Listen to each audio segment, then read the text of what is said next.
Assalamualaikum warahmatullahi wabarakatuh.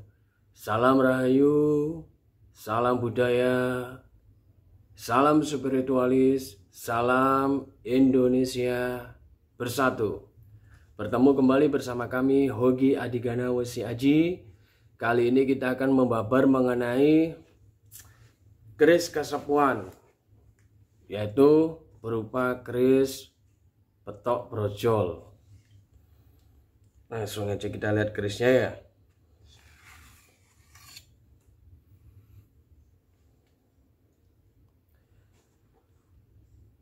Jadi keris petok brojol itu seperti ini.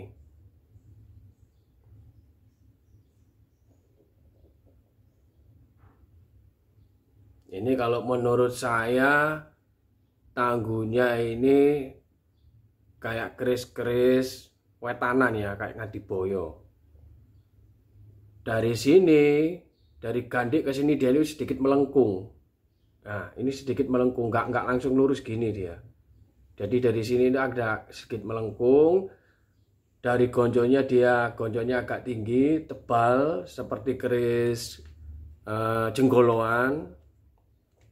Dan juga sirah cicaknya ini agak lancip. Kalau Tuban itu bunder, nggak lancip gini dia. Dia bunder kayak ngoval di sininya. Brojol sendiri mempunyai makna atau filosofi yaitu brojol. Dimana brojol di sini itu istilahnya itu keluar ya. Keluar yang bisa dimaknai yaitu bahwasanya apa yang ingin kita gapai, apa yang ingin kita raih, apa yang ingin kita cita-citakan itu lekas brojol, lekas tercapai, lekas terjadi.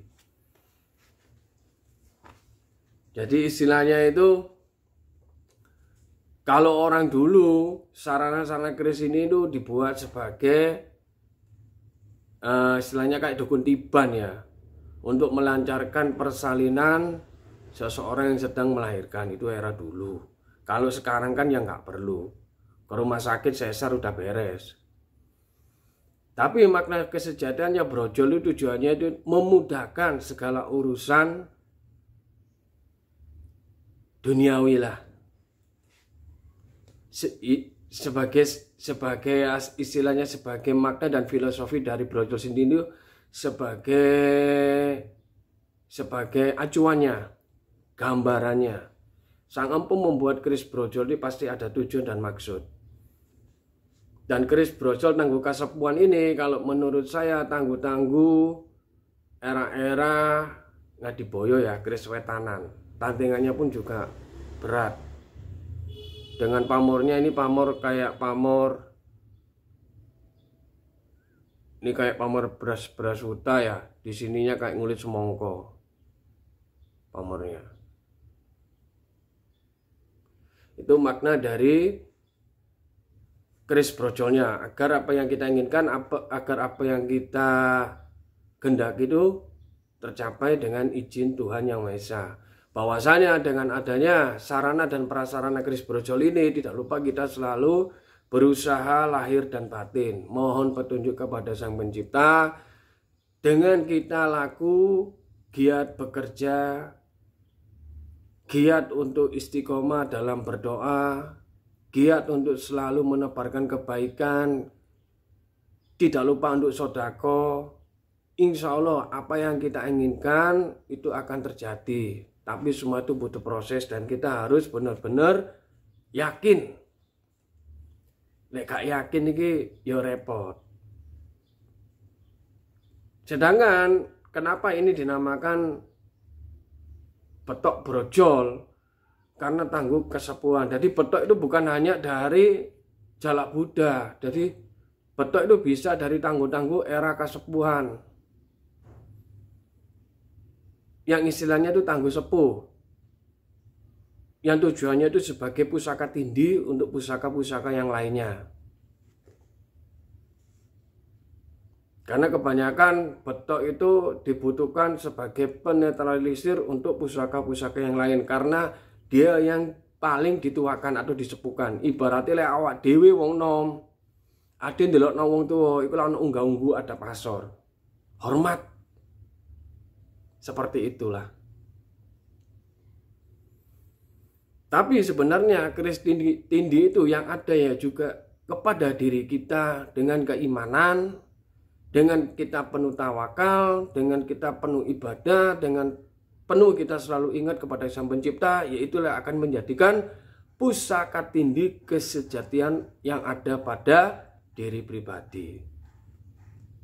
Benda iki mek sarana, sing canggih iki menungsone, tinggal kari ya apa ngungkal, tinggal kari ya apa ikhtiare, tinggal kari ya apa gelem rekosone.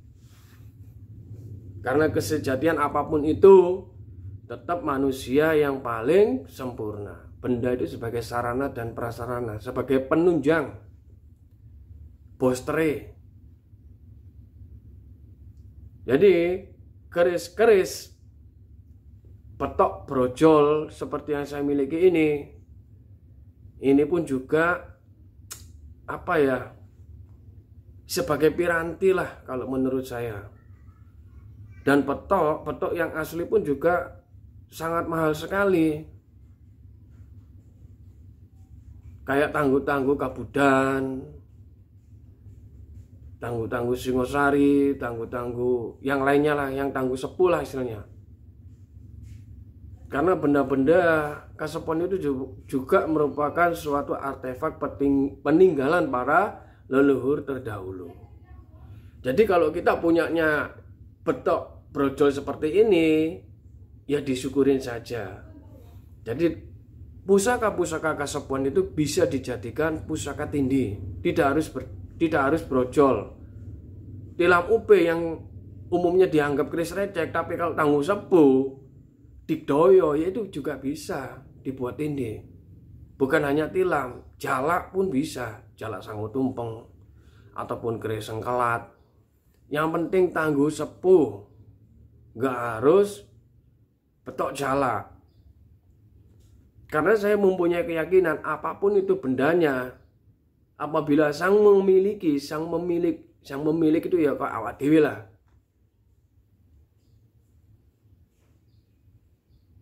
Ibadahnya kenceng, kelakuannya apik, noto awake apik, ya bener ya insyaallah iso ngontrol. Gak harus ngandelno ageman. Ageman sebagai piranti, sebagai perantara. Ilinge piye ya tetep njaluk nang sing kuwasa. Awake direkasa. Tinggal penyatuan antara si pemilik dan si benda. Inilah yang dapat menambahkan suatu dikdaya. Menungso dayane katakanlah 100 ditambahi ono ngene iki ya tambah lebih. Syukur-syukur lek iso nggawa awak, jaga awak. Syukur-syukur lek iso migunani marang liyan.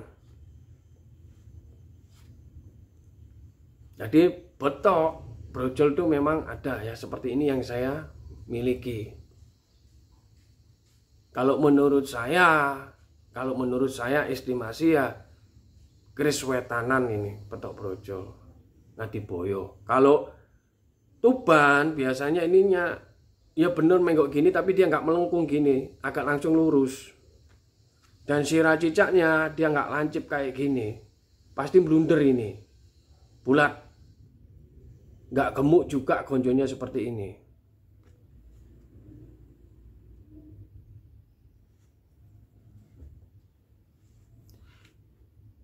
Kalau terkesan wingit ya jelas wingit, wong sing duwe aku ya aku sing ngerteni. Wingit enggaknya keris itu tergantung sang pemilik. Ibaratnya kita punya indera perasa. Indera dasar manusia itu memiliki indera rasa. Tingkat sensitif itu indera rasa. Gak percaya, kon lewat nanggo nangker, lah mesti kon krasa merinding. Ya ku lho indera rasamu. Belum indera batin. Ya itu kan tinggal mengelola. Seperti halnya kita memegang keris-keris petok seperti ini. ya indera rasa kita juga akan merasakan suatu energi yang mengalir dari sebilah keris ini hingga menjalar ke tubuh kita. Kayak gini tak cekel yang ngerasa no, gerenyeng-gerenyeng ya opo no. Kalau diomong wingit itu relatif. Kalau menurut saya wingit itu relatif. Tergantung. Kalau ngomong wingit ku sejatine sing wingit ku jane ya menungsane, lek barang ini ku wis ya wis ngene iki. Menungsa ku paling wingit. Karena memiliki daya cipta rasa dalam dirinya. Kan lebih dari sebuah pusaka. Tinggal dia bagaimana cara mengelola, menggunakan sebuah piranti tersebut untuk jalan yang baik atau sebagai pinulung, digunakan hal-hal yang baik. Jadi petok brojol tangguh kesopan era Ngadiboyo ya, estimasi saya ya, bukan Tuban, merupakan sebuah pusaka tindi yang sekiranya pusaka tindi itu bisa untuk meredam energi negatif. Makna dari brojol sendiri yaitu agar apa yang kita inginkan, apa yang kita cita-citakan agar segera terhijabai atau terlaksana dengan adanya brojol tadi. Tapi tidak lupa kita harus selalu ikhtiar lahir dan batin. Wong laku iku pasti ono ujiane. Wong kelakuan apik iku ya pasti ono ujiane. Apa maneh kelakuan elek. Jadi lek nrimo ujian sing sabar. Ojo ngersulo. Semua itu pasti ada hikmahnya dan indah pada akhirnya. Mungkin sampai di sini yang bisa kita ulas mengenai keris tangguh-tangguh, petok brojol, estimasi keris wetanan Ngadiboyo. Apabila ada penuturan kata atau mengenai tangguh, bisa ditambahkan di dalam kolom komentar. Perbedaan itu indah, tapi jangan dijadikan perbedaan itu suatu hal yang sangat kurang baik. Dari kami, Hogi Keris, Hogi Adigana Wesi Aji. Assalamualaikum warahmatullahi wabarakatuh. Jangan lupa like, jangan lupa subscribe, jangan lupa dukung terus channel kami agar kedepannya bisa lebih maju lagi untuk membabar tosan haji ataupun makna dari sebuah pamor sebilah keris yang lainnya. Rahayu Sanggung Dumadi.